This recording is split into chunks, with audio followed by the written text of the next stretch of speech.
Now, President-elect Donald Trump, I'll never get used to saying that, recently held a meeting with media executives at the very top of Trump Tower, where he then systematically yelled at all of them. That's kind of fun. Now, one source talking to the New York Post said the meeting Monday at Trump Tower turned to what he described as a fucking firing squad. I already love that. Basically, Donald Trump brought all these media heads there and yelled at them for not covering him fairly. Again, I mean, let's kind of love this. putting it all aside. I mean, this is a guy, Donald Trump, got to have pretty much all the corporate media lined up, and he got to tell them exactly what he thought of them right to their face. I think most citizens in this country were incredibly envious of the guy at that moment. I'm not surprised. Right? I mean, come on. Like, that's just like, he just got to say whatever he wanted, just got to unload on them. And one of the few things that, like, you know, Donald Trump and even myself probably agree on is that the corporate media is doing a terrible job. Our reasons for coming to that conclusion are probably quite different. In fact, they are definitely quite different. But Right. Nonetheless, we have that same conclusion. That is true. Now, according to TV execs, the meeting was a total disaster. And let me break down why. They thought that they would be discussing access that they would get to the Trump administration. Instead, according to the New York Post, they got a Trump-style dressing down. Okay, so look, all fun aside, this is a serious issue with the media. They went in to Trump Tower private meeting to discuss what kind of access they were going to get to Donald Trump. It's all about access. They went in there thinking they would get it. In a private meeting, the press and the president. There's something really wrong with that picture. And that's one of the big things that's wrong with the corporate media. I mean, look, they're supposed to be the watchdogs of the government, and what they did is that they were summoned like little lapdogs over to Trump Tower. Mm-hmm. And that should be the most damning part of this story. Now, I don't give a fuck if these reporters, these executives had their feelings hurt. Oh, I'm sorry. I'm sorry, media executive making millions and millions of dollars. Did you get your feelings hurt? Are you triggered? Do you need a safe space? Well, hey, Jeff, let's be fair to the corporate media here. They did take a couple opportunities to ask him some very hard-hitting questions. I know that somebody asked him the very hard-hitting question of how are you going to handle your family being in New York while you're in Washington, D.C.? So they did hold his feet to the fire on some things. That was a tough one. Yeah. It really brought out the big guns there. They did. Absolutely. Look, I'm sorry you guys wanted access so bad that you had to be the lapdogs of Donald Trump. Sorry, but I really don't give a fuck. I don't care. If access means not reporting the truth on Donald Trump or any other politician for that matter, well then by all means, deny us access. Deny access. You know why? Like, for me, I would never get access. And I wear that mantle proudly. That's a badge of honor. Because it means that I'm actually telling the truth. That I'm actually reporting on things that make the media, or that make the politicians, the people in power, uncomfortable. That's a badge of honor. That's what reporting is supposed to be. That's what journalism is supposed to be. Anything else is PR. And I'm sorry, I'm not going to be someone else's PR. Now, look, here's the other thing, right? Now, the media, no doubt, and we've covered this, carried the water of Hillary Clinton for most of the campaign. Would you not agree? No, I agree with that. Yeah. And they were very, very certain that Hillary Clinton would win. And you know why they didn't report on things like WikiLeaks, for example? Well, because they wanted that access as well. And so, like, it doesn't matter who they put into power, the American people, the voters. The media will still try to suck up to try to get that access to the president because they are not holding the system accountable. What they do is that they just want ratings, they want interviews, they want access, also they can make money for They're shareholders because they're a business. Yeah, absolutely. I mean, the way our media is set up is it's just conflict of interest 101. I mean, wanting to have a democracy and having the media structure that we have, that's like wanting to have a gourmet restaurant and cooking exclusively with Spam. And it's just the age-old question of how do you expect the media to hold the powers that be accountable when they themselves are among the powers that be? You can't. No, you can't. And look, it's not. It's as if they don't even want to, really. I don't. No, they don't want to. They just want access. I think it would have been a little funny if after Donald Trump was berating them, and after he just went on this tirade, and after he was completely done, he just said, "By the way, my press conferences will be Tuesdays at noon," and then dropped the microphone. Now, look. Speaking of Trump, one participant, and this is a media going on to cry about this whole thing, and I love this. They described Trump's behavior as totally inappropriate and, quote, fucking outrageous. I have to tell you, according to one source, I am emotionally fucking pissed. How can this not influence coverage? I am being totally honest with you. Oh, that's a first. The press being honest? Wow. No, here's what you're supposed to do. You're supposed to cover the news. You're supposed to tell the truth. That's it. You're not supposed to be influenced by whether or not a politician was nice to you or not. You're just supposed to cover the truth. Now, he continues, toward the end of the campaign, it got to a point where I thought that the coverage was all about Trump's flaws and problems. That was true. And he also adds, and that's legit. But I thought, okay, let's give them the benefit of the doubt. After the meeting today, though, and I'm being human with you here, I think, fuck him. I know I'm being emotional about it, and I know we'll get over it in a couple of days after Thanksgiving, but I really am offended. This was unprecedented. Outrageous, according to this unnamed source. But look, you want to talk about outrageous? Meeting with the candidate in private in their tower to discuss your access? Also kind of outrageous. Now, look, let's be honest. I was very critical about when it came to Donald Trump. I was also very critical when it came to Hillary Clinton. Now, my criticisms of Donald Trump, they're not going to change. I will continue to proudly criticize him when I think he's wrong. But to the reporter, getting personally offended that the president yelled at you for not covering him the way that he didn't like, again, that should be a badge of honor. You shouldn't be mad at that. You should be like, yeah, I told the truth. You're a fucking liar. What? Suck my balls. That's doing your job. That's doing your job. Maybe you can minus the suck my balls part, but nonetheless, that's your job to report the truth. Save that for the end of the term. Maybe we could. Now, look, as I pointed out earlier, the press did not cover WikiLeaks, right? That was them not doing their job. They were also supposed to cover that as well. They were supposed to cover the things about Donald Trump that were true. They were also supposed to cover things about Hillary Clinton that were true. They failed in both regard. And look, I feel like on the subject, I have to take aim at everybody because everyone's fucking wrong. Everyone else sucks. They're not doing their jobs. There's no winner here. There's no winner. I mean, you've got Trump, who's a proto-fascist idiot. And then you've got the press over here that, carried the water for Hillary Clinton, and then they get yelled at by Trump, and now they're getting all whiny and pissy over it. Jesus Christ. Nobody's winning. We're all losing here. Look, and speaking of Trump, right? Now, sources told the magazine that Trump's criticisms were not entirely rational. Again, that makes sense. And they were concerned that he didn't seem to understand policy any better after his election. Color me surprised. We told you he does not know what he's doing. He doesn't understand policy. He's got no political background. Nothing. He doesn't understand. He watches Fox News all the time. Of course, he has no understanding about how any of this works. Now, he also expressed jealousy at perceived favorable coverage Barack Obama had received from the media.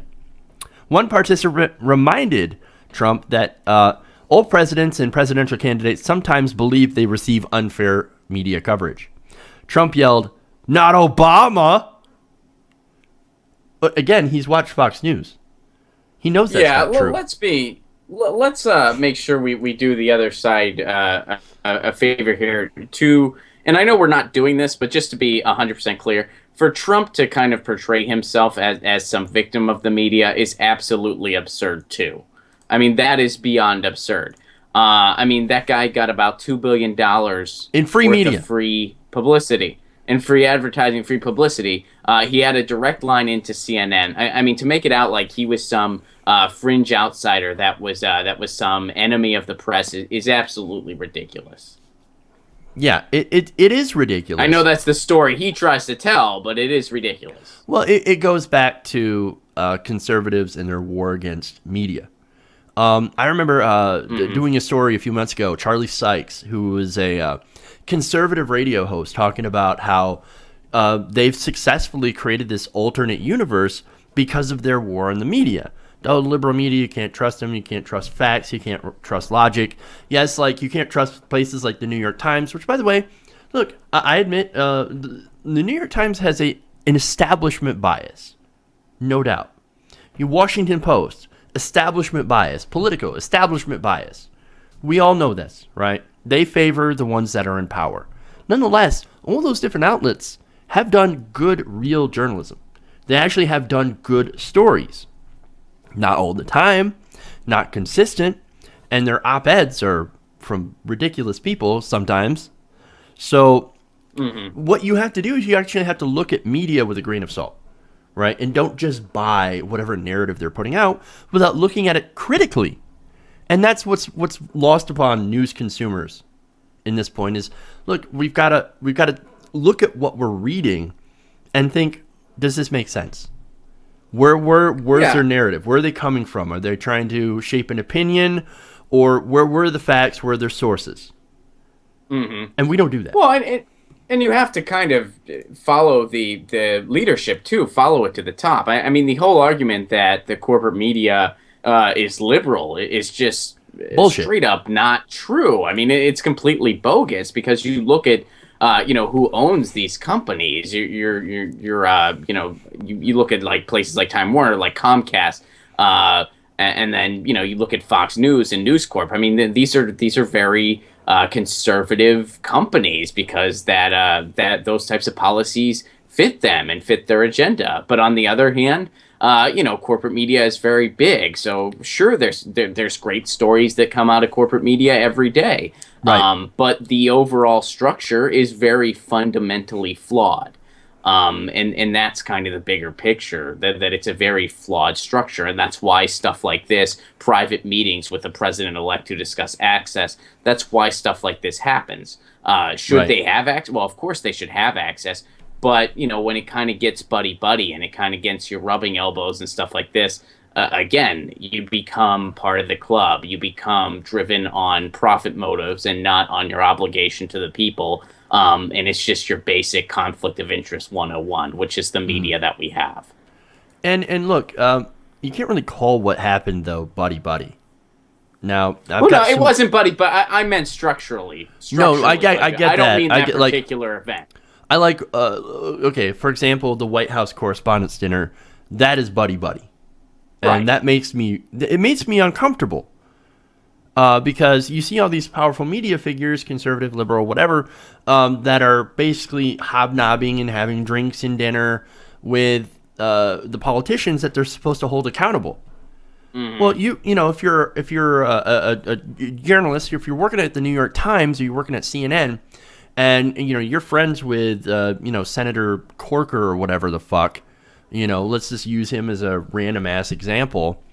And you're having dinner, you're having drinks, and you're having a good time, and then Corker does something, for example, maybe a FEC violation. You going to report fairly on that? No, that's my buddy. That's Bob. I like Bob. I'm going to bury this. Yeah, when I said buddy, I meant in a structural sense, like what you're talking about. I didn't mean that particular event. That particular event was not buddy, and I would have been curious to have been a fly on the wall there. Yeah. Well, there's actually more. According to participants, Trump back to Obama for a second, boasted of his great relationship with Obama, by the way, saying that, I love Obama. I love him. Yeah, well, he showed up at the White House and Obama was nice to the guy. But that speaks to the mindset And of Trump Donald is a Trump. by-the-book sociopath, so that's... Huh? No, I was going to say it speaks to the mindset of Trump, because if you're nice to him and good to him, he's got nothing but good things to say about you. Mm-hmm. But when you're not nice to him, it's what is it? Tony Schwartz, that was his ghostwriter for. I always think Ghost Rider, but that's not it. Ghost writer for his book The Art of the Deal. Now I'm thinking of a flaming skull. I'm sorry. No, of course you are. Of course you are. Of course I am. No, Tony Schwartz does not have a flaming skull. He was. Not that you know he of. talked about right. Well, he talked about how Donald Trump pisses ice water. Basically, if you can do something for him, he'll be nice to you. You know, you're the greatest, most fantastic person. But if you can't get him anything or do anything for him, he doesn't care. He writes you off. You're done. I mean, look at what happened to Chris Christie, by the way. Gone, ejected. Mm-hmm. Like, I bet he feels like such a little bitch right now. Oh, yeah. Yeah, especially since he was the first to be that Trump lapdog. He was one of the first to cave. Then he got behind him, and he had to stand behind. And whenever you saw him standing behind him during, like, press conferences, he had that look on his face like, what have I done? And plus, let's not forget that Chris Christie's hero is Bruce Springsteen, and Bruce Springsteen made fun of him on national television. Oh, so man. sad, Chris Christie. It is so sad to be Chris Christie. Oh, man. Look, hey, we made fun of Chris Christie without having to make a fat joke. I feel accomplished. Hey, man, do what I can. Yes. We do yes. what we can. Now, going back to the mindset of Trump. Now, apparently, according to these participants, he didn't raise his voice during the meeting. He didn't actually, yell at him, but instead complained at such a steady pace that he... I'm not mad, I'm just disappointed. I'm so disappointed in you. He complained so steadily that the members there were unable to ask questions or give any comments. That is a lot of complaining. Yeah. In a row. Well, except for that one awesome question they got in of how are you going to handle being in D.C. while your family's in New York? Right, yeah. There's that. But, wait. You get access to the president-elect, and that's what you pull out of your hat. Or ass. How pathetic. Super pathetic. Touche. This participant said it was also Trump. He is like this all the time. He'll freeze you out and then be nice and humble and sort of want you to like him. Again, back to Schwartz with the, if you can do something for me, he'll be all super nice to you. And now the media, of course, is going to be his PR. Now, they added, he truly doesn't seem to understand the First Amendment. He doesn't. He thinks we are supposed to say what he says, and that's it. Well, no, that's not journalism. That's stenography. Well, during the Bush administration, it was. Oh, during the Bush administration, they would just fax them the talking points and stuff. Oh yeah, no, and no, it really hasn't seemed to change. By the way, I mean, look, Sadly. I don't blame Donald Trump for thinking that that's the way it is, because it kind of is to the establishment. The media is their PR. And we saw that during the Hillary Clinton campaign. And Trump is now the establishment, by the way. He's expecting it to work the same way for him. The same way that they carried water for Hillary Clinton, now he's expecting back. And that's a problem. And you and I, in various media outlets, the Young Turks, Secular Talk, Tim Black, H.A. Goodman, all them are saying, hey, this is not the way that it's supposed to work. Media is not supposed to work like that, Trump. That's not the way. And so, yeah, I mean, that's why, this whole thing is just, there are no winners. The press, obviously, not winning. Donald Trump, not winning. The American people, definitely not winning. The only people that are winning are people like, Les Moonves, who, by the way, said that Donald Trump might not be great for America, but it's great for my bottom line. Otherwise, everyone else is a loser. Welcome to Trump's America. Hey everybody, thanks for watching this video. If you want to see more like this, please hit the subscribe button below. And if you want to support truly independent, non-corporate media, go to our Patreon page and become a patron. Patreon.com/TYTNation.